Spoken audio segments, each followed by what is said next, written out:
With the trade deadline approaching, which moves should the Vikes make to improve the roster? Plus, a look ahead at the biggest changes needed during their bye week. It's all coming up next on Superior Sports Talk. Locked On Sports Minnesota Podcasts. It's endless Minnesota Vikings talk with the diverse voices of your local experts. Now it's Superior Sports Talk with KARE 11 sports anchor Reggie Wilson and Luke Inman. It's 30 minutes every day, and it's all the Minnesota sports you need. It's Superior Sports Talk, and it starts now.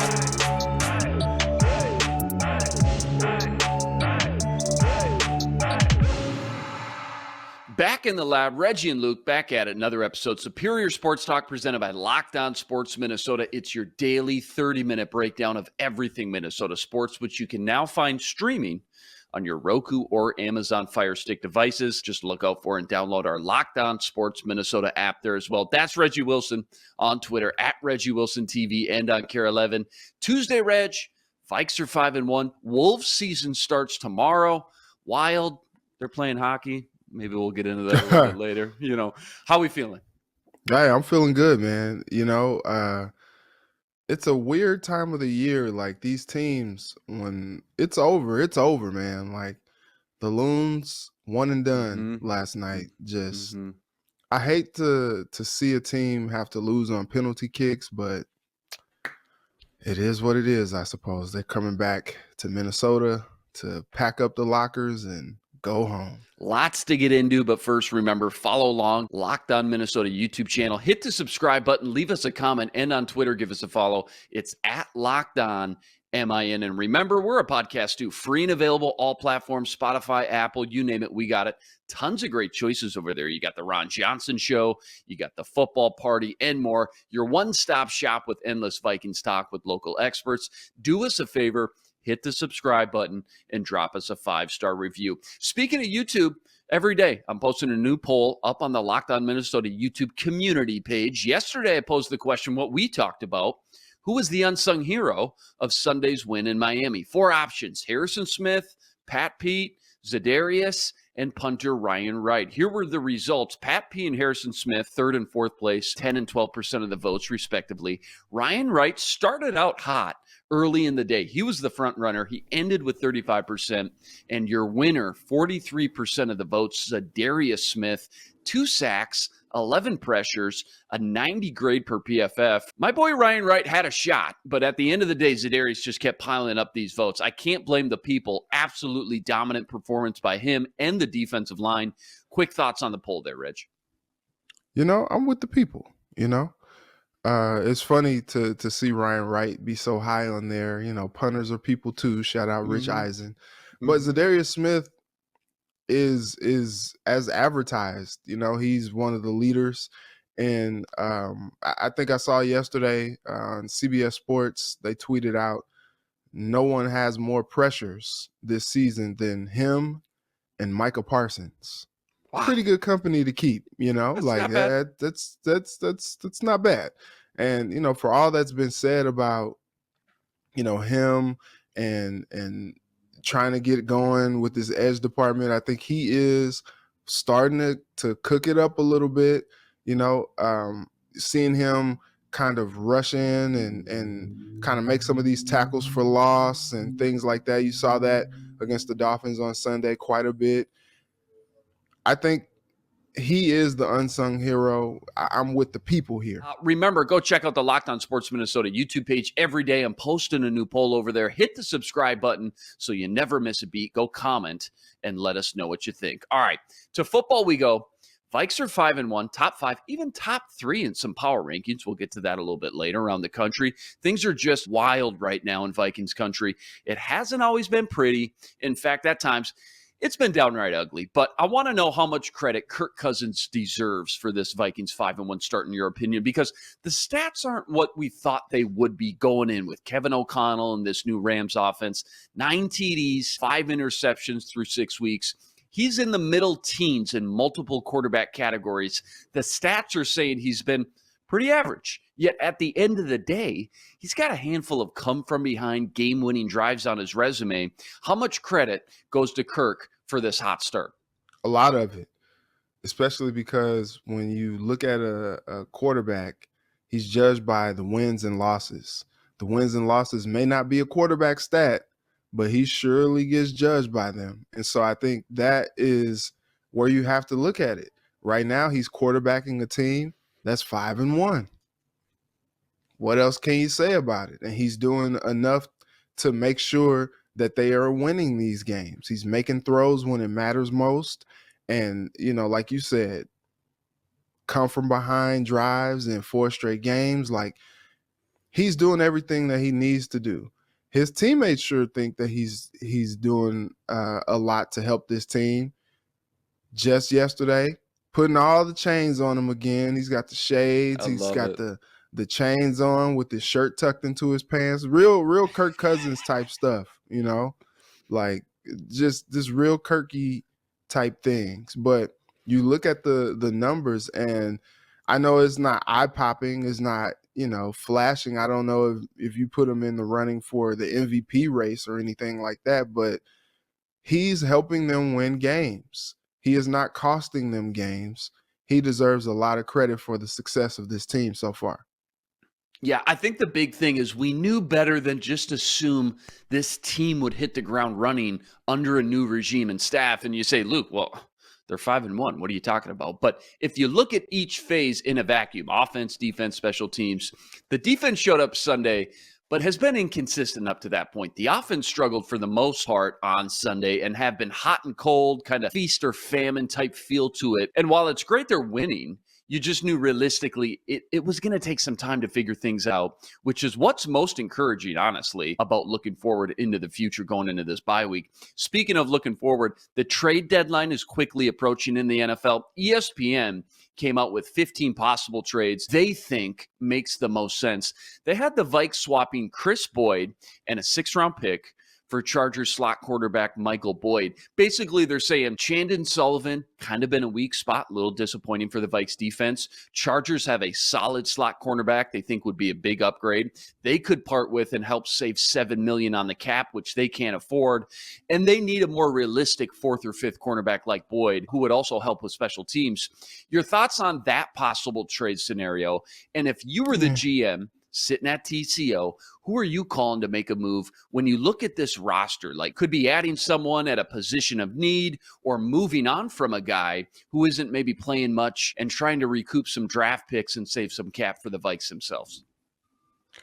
I don't know. I think you look at this team right now, and I'm not sure that you make any moves. I mean, the team is kind of solid where they are. I think the defense that we see, the problems that we've seen, I don't think that they're fixable just by adding one guy to the mix. Like, I just don't see that. What you do want to see is a guy like Booth Jr. getting healthy, staying healthy, and being out there competing with his teammates, just so we can see what he has and see what he can do, what type of impact that he can make on the field. I mean, I'm not in love with this trade scenario. I mean, Chris Boyd is pretty much one of their special teams aces. He's a big reason that, their punt coverage and all that is as solid as it is. And so I don't know that trade really excites me. I don't know that them, trading for a backup, 3rd, 4th string cornerback is really the solution for this team, especially losing a guy like Chris Boyd. This just doesn't really move the needle for me. I'm not I don't know. I'm not all that thrilled with it. And now you're talking about, this guy signed a 3-year, $25 million extension before last season. Now you're talking about, adding more money on the books. And it's just like, no, you're really trying to cut the cap a little bit so that you can make room for maybe some other type of bigger moves next offseason. I don't know. I think, if they wanted to add depth, maybe you try to, call up a guy like Sue. Hey, what you doing? You eating some Frosted Flakes, or you got some Honey Nut Cheerios, or just chilling with the fam? Hey, come play some football for us, bro. It's 2:00 in the afternoon. Did you just wake up? Yeah, like, let's go, man. Exactly. You got to get back into the routine, man. Come on. Are you working out? Like, are you in shape? How you doing? You are a little bit. Right? Okay. come on, let's go play some football in Minnesota and bring a coat, bring a couple. Got a Canada Goose. Let's do this. Yeah. Like, I think, if they want to add some depth to maybe that line, or if they just want to add depth in general, I don't know that they give up anything of significance to get a person. Maybe you just try to bolster the depth from some guys that are on the street that still have some value as a player, as opposed to trading away. Like Chris Boyd is not a guy that's going to be a starter on the defense, but he is a guy that is good depth and also someone who's a special teams wizard. And you know how much they value special teams enough that they dropped Amir Smith-Marset to trade for Jalen Reagor, just so they could have a solid punt returner. But I just, it just doesn't move the needle for me. I'm not all that convinced that trading away Chris Boyd is a solution to any problem right now. I'm with you. I'm not touching Chris Boyd. He's been an absolute stud. Special teams has single-handedly won this team a game or two already this season. Andrew Booth Jr., he's going to come back. He's going to help out that secondary and Chandon Sullivan, things like that once he gets into the mix. And I think the Vikings, as far as trades go, I think they already made their big trades. They traded for second-round pick Ross Blacklock as that third defensive lineman. They traded for Jalen Reagor as a punt returner. I think Kwesi's already made his moves. He's kind of committed to the roster at hand at this point. This stuff's always fun in theory, but realistically, in the NFL, you just don't see many moves go down at the deadline, like baseball, for example, at least not for the big-name guys, although people are saying Christian McCaffrey could be had right now. And if I'm the Bills or the Rams, I would be on that phone night and day trying to make something happen for him. Plenty more Vikes and NFL talk to get into. Next, we're going to look at the road ahead for the Vikes and go around the NFL with our Gimme One segment. But first, Vikes now 12-1 to win the Super Bowl after being one of only 5 teams to be 5-1 or better this season remaining. Make sure to keep tabs all season long and check those odds out and more with BetOnline. BetOnline.net. Fastest and easiest way to check in on all your betting needs. Find all your favorite sports and events at the #1 online source for odds, lines, and games. Stats, news, info, you want it, they got it. NFL, MLB, NBA, even MMA or UFC, BetOnline makes betting easy and is your #1 source for all your betting needs. Go to betonline.net today to learn more. That's betonline.net. It's where the game starts. And remember, when you subscribe to Locked On Sports Minnesota, you're getting endless Vikings talk with local experts. Sam and Ron talk football every day on the Ron Johnson Show. Reggie Wilson gives you a sports anchor's perspective right here on Superior Sports Talk. And the Minnesota Football Party brings together the top Vikings podcasters in the city. Subscribe to the free Locked On Sports Minnesota podcast feed wherever you find your podcast. Drop us a 5-star review or find our videos on the Locked On Sports Minnesota YouTube channel. Hit the subscribe button. Leave us a comment. Let us know what you think. And find us now streaming on your Roku or Amazon Fire Stick devices. Just download our Locked On Sports Minnesota app and enjoy all our content and daily shows for free at your fingertips any day, anytime. All right. Back to the Vikes just real quick here before we go around the NFL. Vikes are 2 games up on the Packers. They own the tiebreaker as well, so really a 3-game lead. They got a bye, then Arizona and Washington coming out of that break. Packers have Washington, Buffalo Bills, and Detroit the next 3 weeks. I know everyone wants to pump the brakes and say, it's too early, Vikes' luck will run out, Rodgers is going to heat back up. What's your quick thoughts on how this division's kind of shaping out now through 6 weeks? I think the Vikings are the more stable organization. I think the Vikings have the most talent out of all the other teams in the division. And so I just think if they can find a way to find some consistency, have some steady performances, it's kind of crazy when you think about this schedule and how it just continues to be in their favor. Arizona is a hot mess right now. I know you saw last night or yesterday, Carson Wentz got the fracture in the hand. He's on the shelf. Now they're going back to Taylor Heineke. We may not see Carson Wentz when the Vikings go to D.C. on November 5th. Buffalo is going to be, look, we talked about it. That's just going to be a tough game. Dallas, are we going to see Dak? Are we going to see Cooper Rush, who are we going to see? And that pass rush led by Micah Parsons is going to be tough. That's going to be a tough game. New England, they seem to be finding their legs. Do we see Bailey Zappi? Do we see Mackey and Cheese? Who do we see with that game? But that defense is starting to look strong. They are establishing that run game. Like, that's going to be a tough game on Thanksgiving in prime time. And we know how the Vikings play in prime time, especially Kirk Cousins. But I think if they can kind of stay the course here and really fight and win some of these games that they should, I think that will be a good sign for them, because the Packers are a hot mess. Mm-hmm. Hot, steamy mess. Aaron Rodgers doesn't know who he's going to throw to. I don't know that we had this many questions about their offensive line, but he is getting brutally beaten back there. Special teams is still very much a nightmare, a la that playoff game that they had against San Francisco. And the defense that's supposed to be much improved, giving up 27 points to the Jets. Hello? What is going on there? Like, the Packers just look out of sorts. And to think that them losing Devontae Adams just seemed to be a situation that really spelled not well for them, more than we thought, just because you're like, okay, they got Aaron Rodgers, he'll bring the guys together and blah, blah, blah. Like, no, like, they don't have that dominant alpha guy. They lose Sammy Watkins, a veteran presence. No surprise there. He's always getting hurt. Christian Watson, not able to get on the field, and when he is out there, he's not really effective as a rookie. We're like, okay, Romeo Doubs, let's go. He's just kind of a complimentary piece, still figuring it out as a rookie. Alan Lazard, he's doing what he can, but like, as a bona fide number one receiver in this league, I don't know that he's necessarily that. The Packers are the main threat to what the Vikings are trying to do, which is win the division.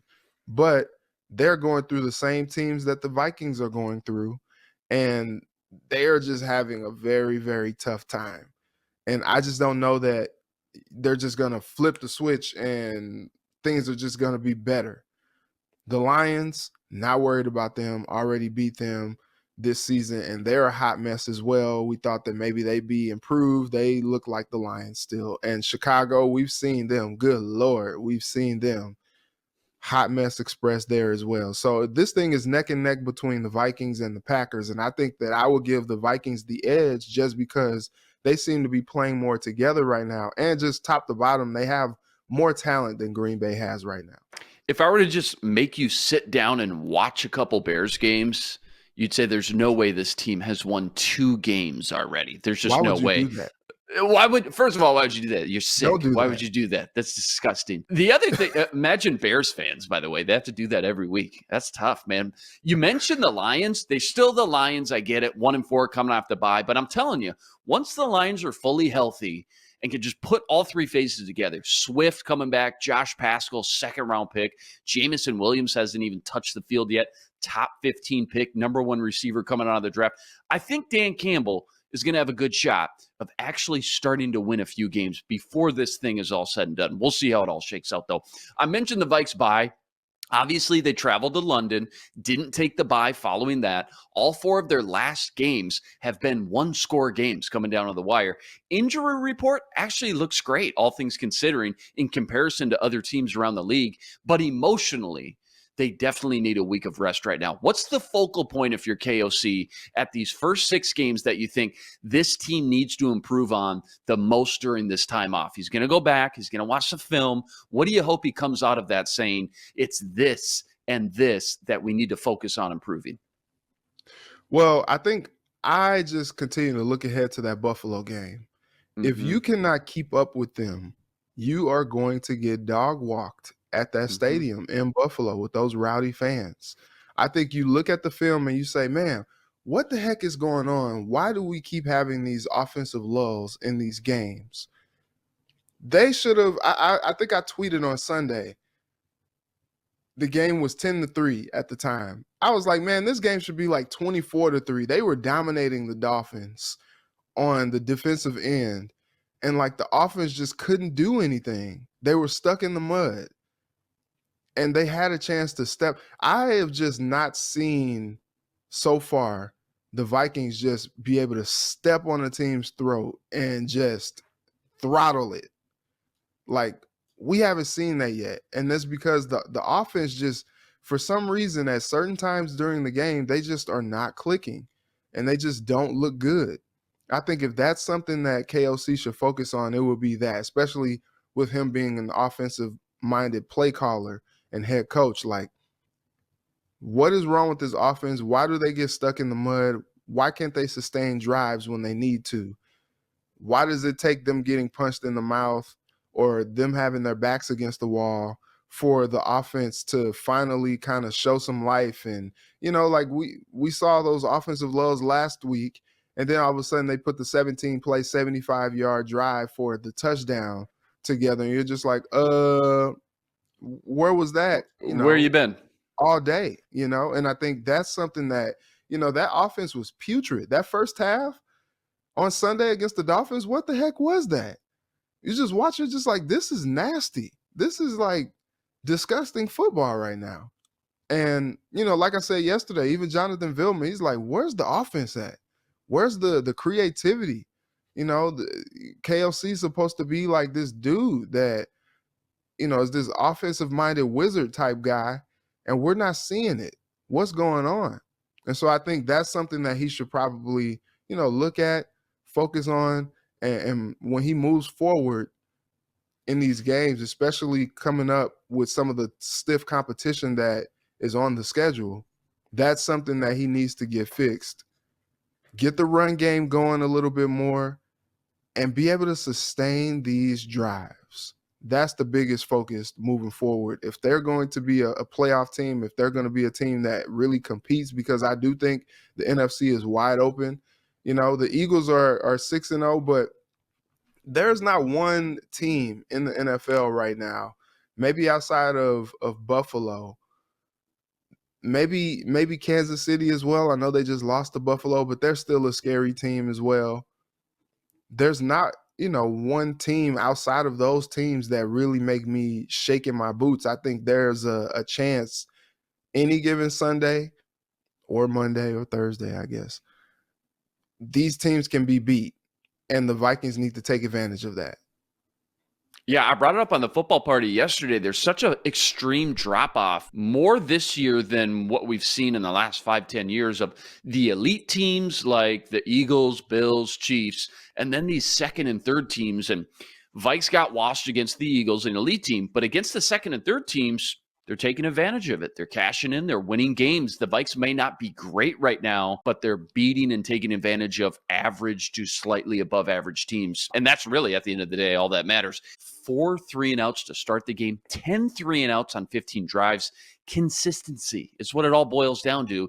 Big cliche, but it's true.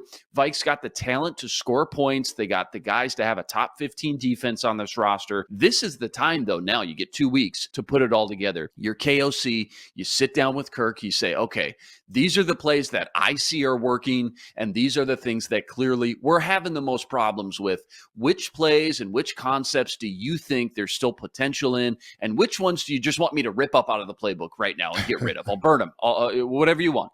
You find what's working together, though. Your head coach and your quarterback. That relationship is so important. We've talked about it all preseason and going into the year.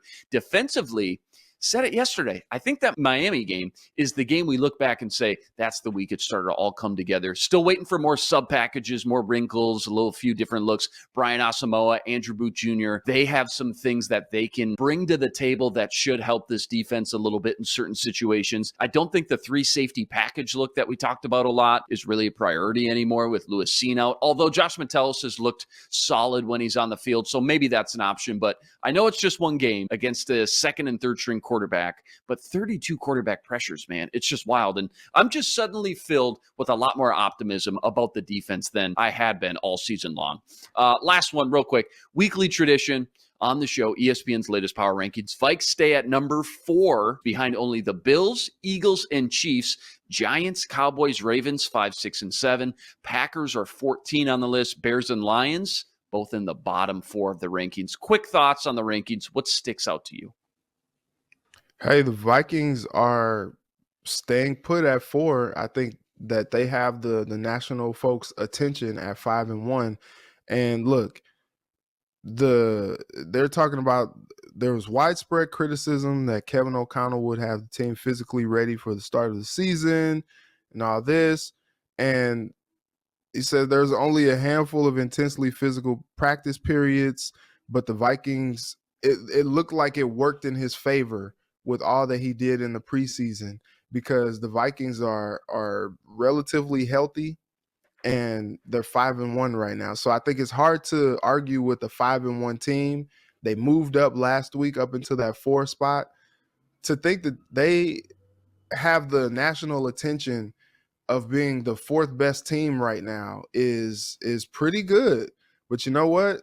These power rankings, man, as we saw with the Twins, like, is what have you done for me lately? So they have to keep winning. They have to keep looking good in order to sustain this. But at the end of the day, like, people aren't really concerned about the power rankings if the Vikings are going out there and doing what they're supposed to do, which is trying to make a push for the playoffs and actually make some noise when they do get into the playoffs. But we're a long way from that.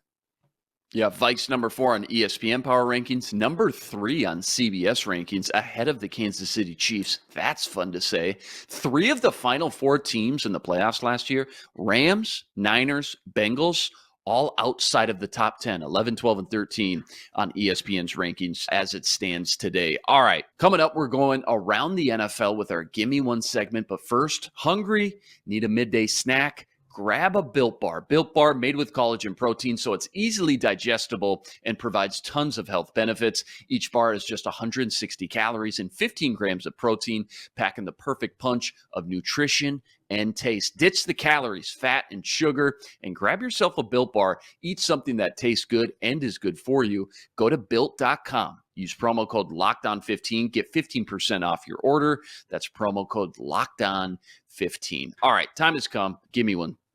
Give me one. Going around the NFL today, some dramatic Week 6 action. First one up here, let's try to sneak 2 in. Of the struggling teams with high expectations going into the year, give me one that is officially dead in the water. No hope of Hey, turning wait, I'm things going to stop you right there. I want to stop you right there. The Broncos, they are cooked. Russ is cooked. You Don't knew. put them on TV, national TV, ever again. They may not even want to see them on TV in Denver. Black out the games there too. That team is not worthy of our attention anymore. Let's just kill it. Kill the There's noise. not enough They thought that Tums in the Russell Wilson, world. I can't do it. I can't do it. They thought that Russell Wilson was going to be him. Russell Wilson is turning out to be not him. Like, he's not that. Just get him out of there. Get the Broncos off the TV screen. Let him go back to Nathaniel Hackett. Looks like a hot mess. God bless him and his endeavors. The Broncos are trash. Just stop putting them on TV. Leave them alone. They're done. They're done.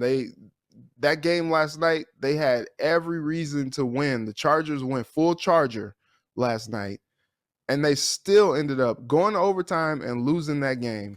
Get them out of here. They're done to me. They're dead to me. Bye. Sayonara. Bucks, Packers, or Broncos were the 3 options. Funny, you already knew. You called it out, and that was the right answer. It's got to be the Broncos. They look like they got no hope, especially in that division with the Chiefs, the Chargers, and the Raiders. I think they're toast, man. What do all 3 teams have in common, though? Old veteran quarterback. Tom Brady just doesn't look right now. Aaron Rodgers is a mess, and Russell Wilson as well. Maybe we're starting to see the end of the old era and starting to see the beginning of the new era with all the young and up-and-coming quarterback talent in the league. All right, last one. Vikes are 5-1. They've won 4 in a row. They got a commanding lead in the NFC North. So give me one reason why the Vikes aren't legitimate Super Bowl contenders in the national media eye yet. I just think that they still is basically what I said in the last segment, is them not figuring out this offense and the consistency just yet. They are playing complimentary football right now, but it's like they're flying by the seat of their pants. And the offense has these lulls, and you're like, okay, that needs to get fixed. And then the defense, the bend but don't break style, I think you just want to see them come out and dominate, a team on the defensive end. And once they do that, then maybe you feel like they're a little bit more of a Super Bowl contender.